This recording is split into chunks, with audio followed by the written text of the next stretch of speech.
Welcome to the quick version of the nORB theory. If you guys find this interesting, I urge you to watch the full version, the link's in the description. So, a lot of controversy. Is it flat? Is it round? Are we spinning? Is there a curvature? Here's another theory. It kind of mixes both. Ancient Greek, Norse, and Hindu cosmology all focus on an orb as the universe. And after watching enough flat earth videos and a couple of these, I went down the rabbit hole of the cosmic egg. And after watching Martin's video, shoutouts to you bro, I decided to make a 3D version presentation of the whole thing with my own couple spins. I urge you to watch his videos too, links will be in the description. So let's walk through how this universe may have started. Step 1. Out of the void, the Holy Trinity gets created. Birth, life, death. Repeat. Step 2. The Holy Trinity creates its womb to protect itself from itself, the void. Then, the Trinity separates into 3. Positive, neutral, and negative. Next step, the cosmic vortex is created. This gives us our oscillations, our weather, our currents, our airflow, etc. Then, our actual Earth, the rock, a 3-level pyramid on both sides. We are on the 3rd plane. This gives us our 4 elements of life: air, earth, water, and fire. Up above, the galaxies and the stars and the firmament are put in place. Next, we have our toroidal fields. These electromagnetic fields protect and separate all the lands. They also oscillate at different speeds, giving us all our rotations of the different planets. Next, the suns and moons are put in place. 3 suns, 3 moons, with Mercury in the middle, acting as both a sun and a moon. And there you have it, Earth, the universe, within a multiverse, within a masterverse.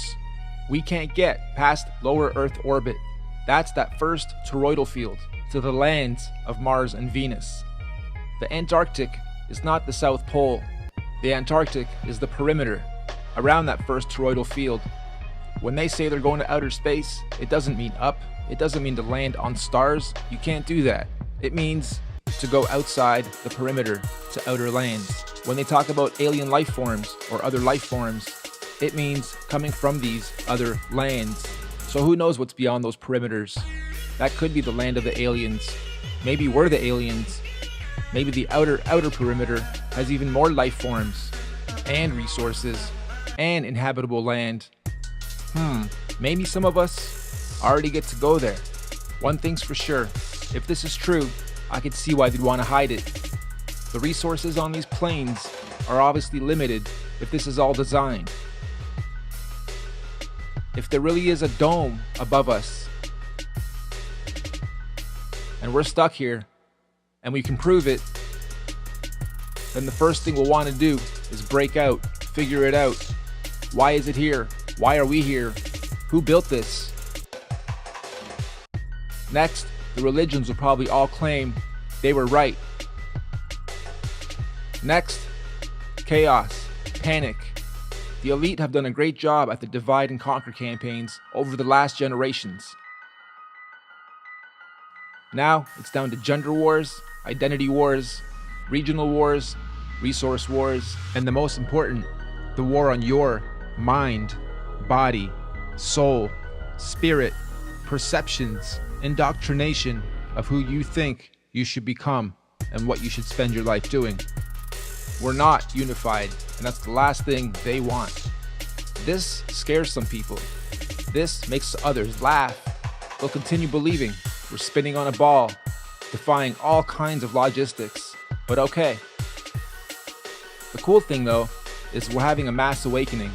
All the holy books pretty much tell this same story, just giving all the variables and planets and suns and moons their own names and actors and stories to go by. Being in the arts for the last 25 years, well, my whole life really, but professionally for 25 years, I understand one thing's for sure about music, art, feelings, and this world itself, and that's frequencies and oscillations, and we all come from a sine wave. operate in oscillations and cycles, and so does this planet.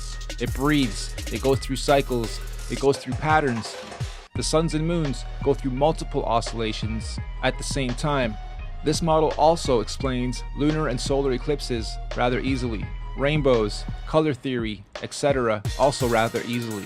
The point of this, if any, don't let it scare you, even if all of it is true.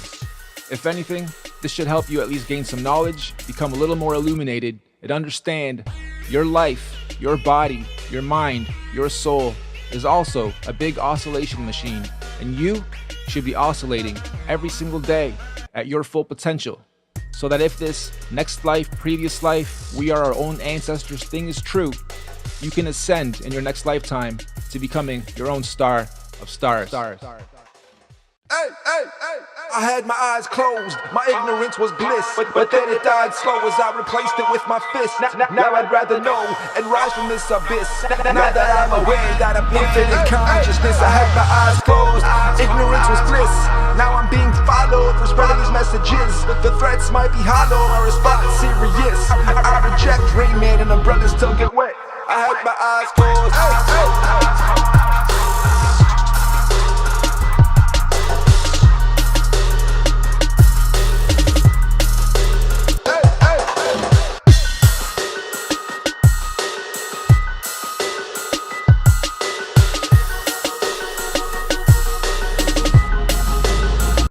I had my eyes closed.